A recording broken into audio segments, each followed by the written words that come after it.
صلی اللہ علی محمد صلی اللہ علیہ وسلم۔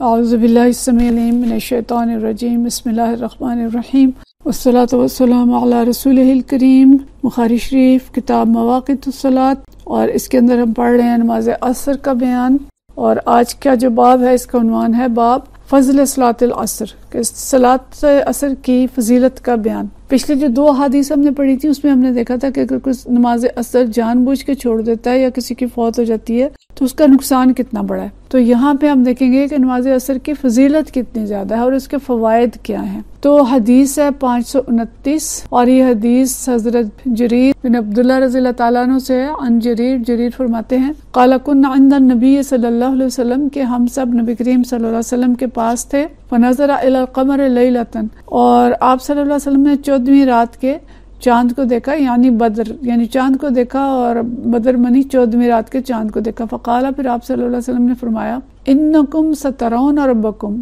کہ تم اسی طرح اپنے رب کا دیدار کرو گے، کما ترون ھذا القمر، جیسے تم اس چاند کو دیکھ رہے ہو۔ لا تدامون فی رؤیتہ، کہ تمہیں اس کے دیکھنے میں کوئی زحمت نہیں ہوگی۔ فَإِنِ اسْتَطَعْتُمْ، اگر تم یہ چاہتے ہو یا اگر تم سے ہو سکے، تمہاری استطاعت ہو، اللہ تغلبوا علی صلاۃ قبل طلوع الشمس وقبل غروبها فافعلوا، کہ اگر تم یہ ہو سکے کہ طلوع آفتاب اور غروب آفتاب سے پہلے کی نمازوں کے بارے میں مغلوب نہ ہو جاؤ تو ایسا ہی کرنا۔ مطلب ہے کہ کوئی چیز تم پہ غلبہ نہ پالے، ایسی چیز کہ تمہاری یہ نماز جو ہے یہ قضا ہو جائے یا فوت ہو جائے، تو کوئی چیز تم پہ غالب نہ آئے اور تم نمازوں کو پابندی سے ادا کرنا اور اس میں کمزوری نہ دکھانا۔ ثم قرأ، پھر آپ صلی اللہ علیہ وسلم نے تلاوت کیا، وسبح بحمد ربک قبل طلوع الشمس وقبل الغروب، اور تم اپنے رب کی تسبیح کرو، اپنے رب کا ذکر کرو طلوع آفتاب اور غروب آفتاب سے پہلے۔ قال اسماعیل، اور اسماعیل کہتے ہیں افعلوا لا تفوتنکم، افعلوا کا معنی ہے کہ یہ نمازیں تم سے فوت نہ ہوں۔ تو یہ اہمیت ہے نماز عصر کی، اور اتنا بڑا فائدہ ہے کہ نماز عصر پڑھنے والا اللہ کا دیدار کرے گا۔ اس کے بارے میں بہت ساری بحثیں ہیں کہ اللہ کا دیدار کیسے ہوگا، کس طرح ہوگا، وہ جائیں گے تو انشاءاللہ اللہ تعالیٰ خود ہی سمجھا دے گا اس چیز کو، ہمیں اس پہ بحث کرنے کی ضرورت نہیں ہے۔ لیکن ہم نبی کریم صلی اللہ علیہ وسلم کی اس حدیث کو سمجھتے ہوئے اور اس اتنے بڑے فائدے کو دیکھتے ہوئے اپنی نماز عصر کی اہمیت، نماز عصر کی کیفیت، ہماری نماز عصر کیسی ہوتی ہے، ہم کتنی جلدی ادا کرتے ہیں، کتنے شوق کے ساتھ کرتے ہیں، کتنے خشوع کے ساتھ کرتے ہیں، یا خدا نخواستہ اس میں سستی کرتے ہیں اور دفاتر میں آتے جاتے نماز قضا ہو جاتی ہے، یا نماز کا ٹائم کم رہ جاتا ہے، بہت تھوڑا اس کے اندر اللہ کا ذکر کرتے ہیں۔ کیا کیفیت ہے، ہم اپنی اپنی نمازوں کی کیفیت دیکھیں۔ تو فرمایا کہ اگر تم ان نمازوں کی حفاظت کرتے ہو تو جیسے تم آج 14ویں رات کے چاند کو دیکھ رہے ہو، اس میں تمہیں کوئی دھکم پیل نہیں کرنی پڑ رہی۔ لا تدامون فی رؤیتہ، تدامون ضم سے ہے، ضمم اور ضم ہوتا ہے مل جانا، ملنا، یعنی 2 چیزوں کا انٹرمکس ہو جانا اور ان کا ایک دوسرے کے ساتھ گتھم گتھا ہو جانا، دھکم پیل ہونا۔ تو مطلب یہ ہے کہ جیسے آج چاند کو دیکھنے میں تمہیں کوئی دھکم پیل نہیں کرنی پڑتی، تم سب اپنی اپنی جگہ پہ بیٹھ کے نظریں اٹھاتے ہو تو اس کے دیکھ لیتے ہو، تو اسی طرح سے تم روز محشر اللہ تعالیٰ کو دیکھو گے۔ لیکن کیا فرمایا کیا ہے، اگر تم یہ چاہتے ہو تو تم پہ کوئی سستی، کوئی کام، کوئی مصروفیت، کوئی چیز ایسی غالب نہ آئے۔ لا تغلبوا علی صلاۃ، کوئی چیز تم پہ غالب نہ آئے قبل طلوع الشمس و قبل غروبها، کہ نہ تو طلوع شمس سے پہلے یعنی فجر کی نماز میں کوئی چیز تم پہ غالب آئے، اس وقت نیند نہ تم پہ غالب آئے، سستی نہ غالب آئے، اور عصر کے وقت میں کوئی مصروفیت تمہاری غالب نہ آئے، تو تم ان نمازوں کو اچھی طرح سے پڑھو، اور اس سے نتیجہ یہ ہوگا کہ انشاءاللہ تمہیں اللہ تعالیٰ کا دیدار نصیب ہوگا۔ دیکھیں جنت کی نعمتوں کا ذکر، اور جنت کی نعمتوں میں سب سے بڑی نعمت جو ہوگی وہ اللہ تعالیٰ کا دیدار ہوگی۔ لیکن ہماری غفلت، ہماری مصروفیت، ہم اپنے گھر میں، بچوں میں، مال، جاب اور ٹریولنگ، آنا جانا، اس وقت دفتر سے آ رہے ہیں، جا رہے ہیں، اور نمازیں خراب ہو رہی ہیں، حالانکہ ہم نمازوں کی حفاظت کریں تو اولین وقت میں جہاں بھی ہیں وہاں پہ نماز پڑھ لیں، اس کے بعد سفر کر لیں، اس کے بعد ہم اپنی مقام سے نکلیں اور دوسری جگہ چلے جائیں، جو بھی یعنی مصروفیات ہیں اس میں سے اگر ہم راستہ نکالنا چاہیں تو راستہ نکال سکتے ہیں۔ اور قرآن کے اندر بھی نماز عصر کے بارے میں خاص طور پہ ہدایات آتی ہیں کہ حافظوا علی الصلوات والصلاۃ الوسطی، یہ سورۃ البقرہ کی آیت ہے کہ نمازوں کی حفاظت کرو، اور خاص طور پہ درمیانی نماز کی صلاۃ الوسطی وقوموا للہ قانتین، اور اللہ کے سامنے قانتین کی طرح باادب اور فرمانبردار بندوں کی طرح کھڑے رہو۔ صلاۃ الوسطی جو ہے اکثریت کا اس میں خیال یہ ہے کہ نماز عصر ہے، جبکہ بعض لوگوں کا خیال ہے کہ یہ نماز فجر ہے۔ تو بہرحال دونوں نمازوں کی اہمیت جو ہے وہ اس حدیث کے اندر بھی ہمیں پتہ چل رہی ہے۔ اس کے علاوہ بھی احادیث ہیں، یہ حضرت فضالہ لیثی رضی اللہ تعالیٰ عنہ روایت کرتے ہیں، یہ ابی داؤد کی حدیث ہے جس میں وہ فرماتے ہیں کہ رسول اللہ صلی اللہ علیہ وسلم نے مجھے جو باتیں سکھائیں ان میں یہ بات بھی تھی کہ 5 نمازوں پر محافظت کرو۔ تو میں نے کہا کہ ایسے اوقات ہیں جن میں مجھے بہت کام ہوتے ہیں، آپ مجھے ایسا جامع کام کرنے کا حکم دیجئے کہ جب میں یہ کروں تو کافی ہو جائے۔ تو آپ صلی اللہ علیہ وسلم نے فرمایا کہ عصرین پر محافظت کرو، یعنی عصرین کی نمازیں جو ہیں وہ حفاظت کے ساتھ اچھے طریقے سے ادا کرو۔ تو عصرین کا لفظ تو کہتے ہیں ہماری زبان میں مروج نہ تھا، تو میں نے پوچھا کہ عصرین کیا ہے، تو آپ نے فرمایا 2 نمازیں جو ایک سورج نکلنے سے پہلے اور ایک سورج ڈوبنے سے پہلے، یعنی فجر اور عصر، یعنی ان 2 نمازوں کی خاص طور پہ حفاظت کرو۔ حفاظت کیا ہوتی ہے کہ ایک تو وہ پڑھی جائیں، بر وقت پڑھی جائیں اور اچھے طریقے سے پڑھی جائیں۔ فجر کی نماز اور عصر کی نمازیں جو ہیں یہ بہت ساری چیزوں سے کافی ہو جائیں گی، مطلب یہ نہیں کہ باقی نمازیں نہیں پڑھنی، باقی تو پڑھنی ہی ہیں، لیکن ان 2 نمازوں کا خاص طور پہ خیال رکھا جائے۔ اور یہ حدیث بھی ہم نے دیکھی کہ جس میں آیا کہ اللہ کا تمہیں دیدار نصیب ہوگا اگر تم یہ 2 نمازیں جو ہیں یہ پڑھو گے۔ آگے بھی ہم حدیث پڑھیں گے، پتہ چلے گی کہ فرشتے جو ہیں اس نماز کے لیے جمع ہوتے ہیں، اگلی حدیث وہی ہوگی، اس کو ہم دیکھیں گے۔ ایک اور حدیث آتی ہے اور یہ نبی کریم صلی اللہ علیہ وسلم نے فرمایا، صحیح مسلم کے اندر حضرت عمارہ سے یہ روایت ہے کہ وہ شخص ہرگز آگ میں داخل نہ ہوگا جو سورج نکلنے اور اس کے غروب ہونے سے پہلے نماز پڑھتا ہے، یعنی فجر اور عصر کی نماز۔ تو مطلب یہ کہ 2 نمازیں جو ہیں یہ جہنم سے نجات دلانے والی ہیں۔ نماز تو ویسے ہی جہنم سے نجات دلانے والی ہے، برائیوں سے روکنے والی ہے، لیکن یہ 2 نمازیں خاص طور پر جہنم سے نجات دلائیں گی۔ حضرت ابو موسیٰ اشعری رضی اللہ تعالیٰ عنہ سے بھی ایک حدیث روایت ہے، صحیح مسلم کی حدیث ہے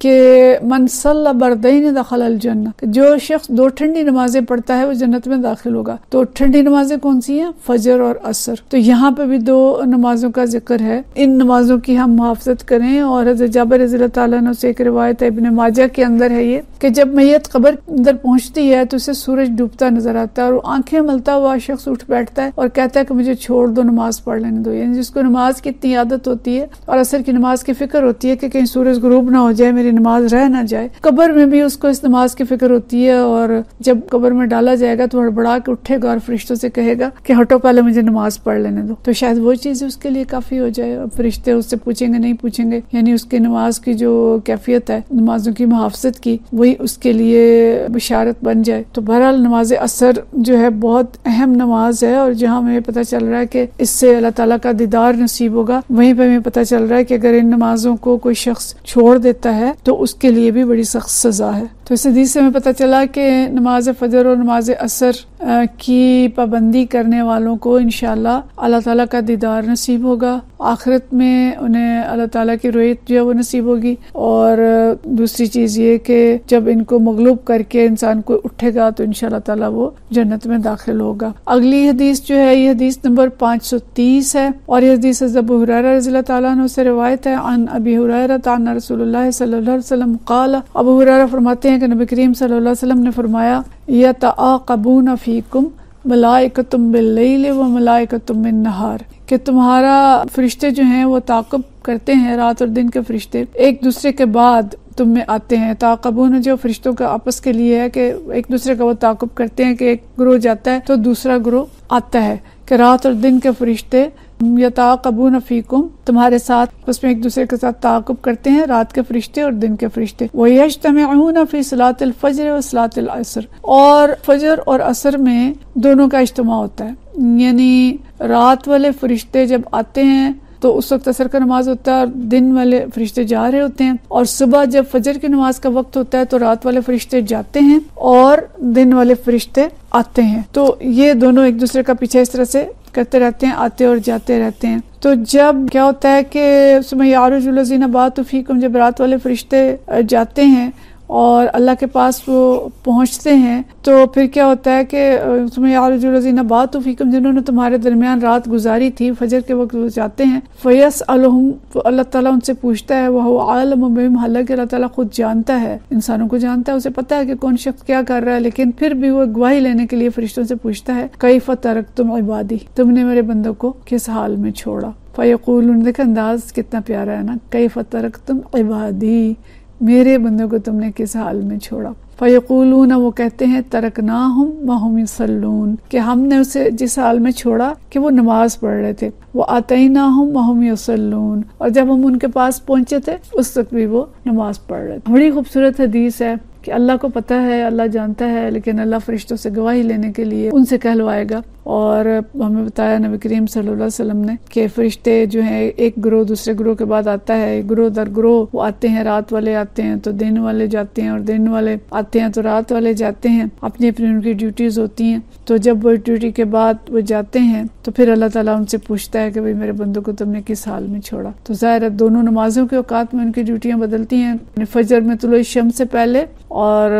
عصر میں غروب الشمس سے پہلے۔ تو فرشتے پھر شہادت دیتے ہیں کہ ہم نے ان بندوں کو نماز کی حالت میں چھوڑا تھا، جب ہم گئے تھے اس وقت وہ فجر کی نماز پڑھ رہے تھے، اور جب ہم آئے ہیں تو وہ عصر کی نماز پڑھ رہے ہیں، یا اس کے الٹ جو بھی صورت ہوتی ہے۔ تو اسی لیے جو سورہ بنی اسرائیل کے اندر آتا ہے کہ ان قرآن الفجر کان مشہودا، کہ قرآن جو فجر کے وقت پڑھا جاتا ہے اس کی فکر کرو کہ فجر کا قرآن گواہی دے گا۔ تو مشہود کا مطلب کیا ہے؟ اس وقت ملائکہ جمع ہوتے ہیں، یعنی صبح والے فرشتے، جو رات والے فرشتے ہیں وہ بھی ابھی گئے نہیں ہیں، اور جو صبح دن والے فرشتے ہیں وہ آ گئے ہیں، تو وہ نماز کے وقت میں جمع ہوتے ہیں۔ نماز باجماعت کے اندر فرشتے بھی ساتھ جمع ہوتے ہیں، تو انسانوں کے فرشتے سب کے سب، ہر فارغ کے ساتھ دو دو فرشتے ہیں، تو سارے فرشتے اس وقت جمع ہوتے ہیں۔ اور جب کوئی شخص قرآن پڑھتا ہے فجر میں، ہمیں پتہ ہے نا کہ ہم پیچھے اس کو پڑھ چکے ہیں کہ نبی کریم صلی اللہ علیہ وسلم 60 سے 100 آیات کے درمیان یا اس سے کم یا زیادہ پڑھا کرتے تھے۔ تو کیوں پڑھتے تھے؟ کہ فرشتے اس وقت جمع ہوتے ہیں اور وہ جا کے اللہ کے حضور گواہی دیتے ہیں کہ ہم نے اس حال میں چھوڑا کہ بندے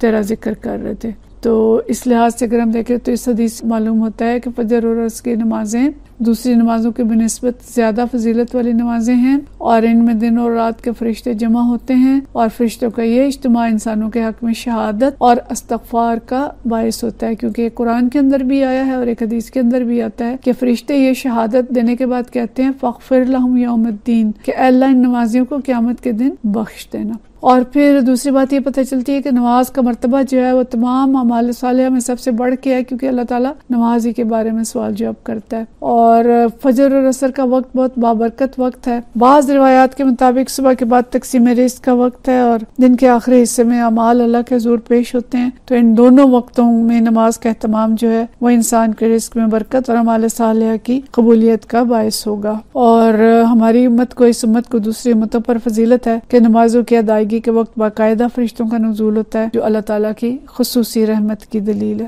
پھر نبی کریم صلی اللہ علیہ وسلم جو ہیں اللہ کے سچے نبی ہیں، اور ہمیں ان امور غیبیہ کی تعلیم دیتے ہیں جو ہم دیکھ نہیں سکتے، ہمیں نہیں پتا، ہمیں فرشتے نظر نہیں آتے، لیکن نبی کریم صلی اللہ علیہ وسلم ہمیں اس کے بارے میں بتاتے ہیں کہ فرشتے آئے ہیں، جا رہے ہیں، تمہیں دیکھ رہے ہیں۔ بہت ساری ایسی حدیث ہیں جن کا ہمیں پتہ چلتا ہے، اور اسی سے ایک اور بھی اصول نکلتا ہے کہ ہمیں بہت چوکنا رہنا چاہیے کہ فرشتے تو آ رہے ہیں اور جا رہے ہیں، اور ہمارے اعمال نوٹ کر رہے ہیں، ہمارا اٹھنا بیٹھنا نوٹ کر رہے ہیں، ہماری کیفیات نوٹ کر رہے ہیں، اور یہی جا کے گواہی دیں گے ہم کیا کر رہے تھے۔ فجر کے وقت اگر ہم سو رہے تھے جا کے کہہ دیں گے کہ وہ تو سو رہے تھے، نماز اس نے نہیں پڑھی۔ اور اس چیز سے ہمیں یہ بھی خیال رکھنا چاہیے کہ فجر کی نماز پڑھتے ہی ہم سو نہ جائیں، بلکہ سورج نکلنے تک انتظار کریں۔ اگر سونا بھی ضروری ہے، کوئی ایسی وجہ ہو گئی ہے، تو فجر کی نماز کے بعد سورج نکلنے تک انتظار کریں، اس وقت تک اللہ کے ذکر اذکار کرتے رہیں، تاکہ فرشتے جا کے ہماری گواہی جو ہے وہ اللہ تعالیٰ کے حضور اچھی دیں۔ اور پھر جب فرشتوں کا اجتماع ہوتا ہے اس وقت دعائیں بھی قبول ہوتی ہیں، فرشتے ہماری دعاؤں پہ آمین کہتے ہیں، وہ دعاؤں کی قبولیت کے وقت ہوتے ہیں، تو اس وقت ہم اپنی حاجات بھی اللہ کے سامنے رکھیں اور اللہ سے مغفرت بھی طلب کریں۔ وہ اوقات جو ہیں وہ قبولیت دعا کے اوقات ہیں۔ اور ایک اور بڑی پیاری بات پتہ چلی ہے کہ فرشتے جو ہیں ہم سے محبت کرتے ہیں، نیک لوگوں سے محبت کرتے ہیں، ہماری گواہی بھی اچھی دیتے ہیں اور ہمارے لیے استغفار بھی کرتے ہیں۔ تو ہمیں بھی فرشتوں سے محبت کرنی چاہیے، اور ہمیں ان کا خیال رکھنا چاہیے کہ ہمارے ساتھ ساتھ ہیں، ان سے ہم حیا کریں، اللہ سے حیا کریں اور فرشتوں سے حیا کریں، اور ہم غلط کام نہ کریں۔ تو بہرحال بہرحال حدیث جو ہے وہ نماز عصر کے بارے میں ہے، تو ہم نماز عصر کی حفاظت کریں اور خاص اہتمام کے ساتھ اس نماز کو ادا کریں تاکہ ہماری اچھی گواہی اللہ کے حضور ہو اور اللہ تعالیٰ ہم سے راضی ہو جائے اور روز محشر میں اللہ تعالیٰ کا دیدار نصیب ہو۔ وآخر دعوانا ان الحمدللہ رب العالمین۔ صلی اللہ علی محمد صلی اللہ علیہ وسلم۔